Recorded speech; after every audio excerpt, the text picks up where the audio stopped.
Hi friends, welcome back. Vampires 1998లో వచ్చింది ఈ మూవీ. వ్యాంపైర్స్ అన్న డ్రాకులాస్ అన్న ఒకటే మీనింగ్ వస్తుంది. Directed by John Carpenter. మీరు ఒక డ్రాకులా మూవీ, క్లాసిక్ మూవీ హైలైట్గా ఉండేది చూడాలంటే బ్రామ్ స్టోకర్స్ డ్రాకులా 1992 ఫిల్మ్ చూడండి. డ్రాకులా మూవీస్ అన్నిటికీ అమ్మ మొగుడు లాంటిది అది.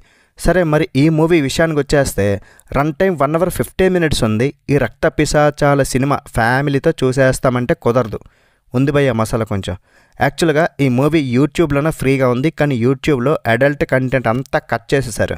మరి ఏది చూడాలో మీరే డిసైడ్ చేసుకోండి. మరి ఇలాంటి తెలుగు డబ్బింగ్ మూవీ రివ్యూస్ పాతవైనా కొత్తవైనా వస్తే మన ఛానల్లో రివ్యూస్ వస్తూనే ఉంటాయి. కొంచెం సబ్స్క్రైబ్ చేసి సపోర్ట్ ఇస్తే మాకు కూడా హ్యాపీనే కదా.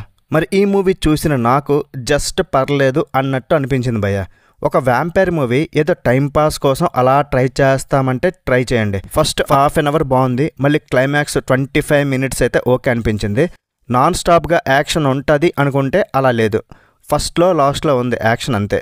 దీనికన్నా ఓల్డ్ మూవీస్ చాలా ఉన్నాయి రక్త పిశాచాలవి, వాటితో కంపేర్ చేస్తే కొంచెం తక్కువే. అలాగని మరీ అంత బ్యాడ్గా అయితే ఏం లేదు. ప్లాట్ లైన్ చాలా సింపుల్. హీరోకి ఒక టీం ఉంటుంది, వాళ్ళందరూ రక్త పిశాచాలను వేటాడుతూ ఉంటారు. ఆ రక్త పిశాచాలకు ఒక లీడర్ ఉంటాడు, వాడితోనే ప్రాబ్లం, అందరినీ చంపేస్తుంటారు. మరి ఆ వ్యాంపైర్స్ అందరినీ హీరో అండ్ వాళ్ళ టీం ఎలా ఎదుర్కొంటారు?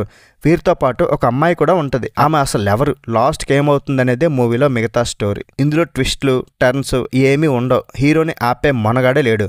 విలన్ని ఫుల్ పవర్ఫుల్గా చూపించి క్లైమాక్స్లో చాలా సింపుల్గా చూపించారు.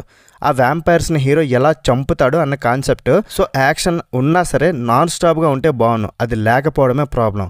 కొంచెం ఓల్డ్ మూవీ కాబట్టి కొంచెం క్వాలిటీ తక్కువ ఉంది. తెలుగు డబ్బింగ్ అయితే బాగానే ఉంది. మనకి ఎప్పుడు వినిపించే గొంతుకులే క్లాసిక్ గొంతుకులు అనమాట. బ్యాక్గ్రౌండ్ స్కోర్ అయితే ఓకే అనిపించింది. మసాలా ఉంది కదా, బిట్లు అలాంటివి ఏం లేవు.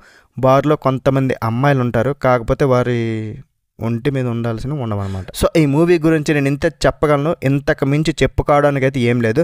సో ఒకసారి అలా ట్రై చేస్తామంటే చూడండి, అలా స్కిప్ చేసుకుంటూ కూడా చూసేయచ్చు.